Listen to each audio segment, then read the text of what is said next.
Los Angeles Mayor Tom Bradley and Dr. Benjamin Hooks, the NAACP.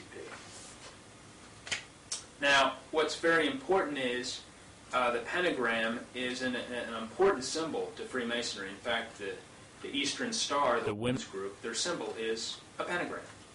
But many people don't know the difference between a star and a pentagram. But the Masons themselves know the difference, and they tell us what the difference is.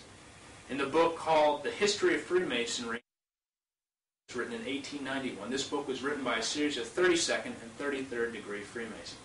On page 49 of the book it says this, quote, "This star represents good when represented with 1 point upward." And the page reads on, let me remind you, these are high-ranking Masons, quote, "But when turned with 1 point down, it represents evil. All that is opposed to the good, pure, and virtuous," end quote. So the star with 1 point down is evil. And the Masons have it on the cover of this Bible. The Eastern Star is a pentagram, as I mentioned, as its chief emblem. And it's always been, the pentagram is one of the biggest symbols in Satanism, and probably the biggest. And as you can see right here, this is a clothing line right here. It's called the New World Order clothing line.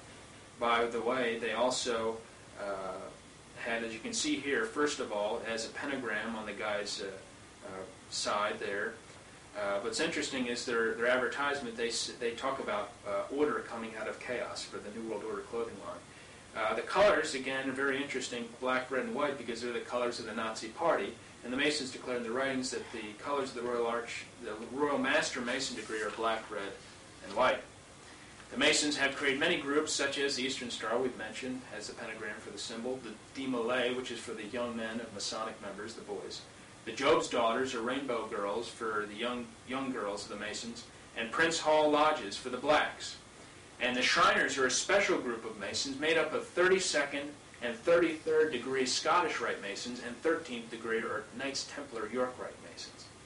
The Shriners claim to be a charitable organization, yet the facts prove that isn't the case. Only 1/3 of the money raised by the Shriners goes to charity. The Shriners also wear red hats called fezzes.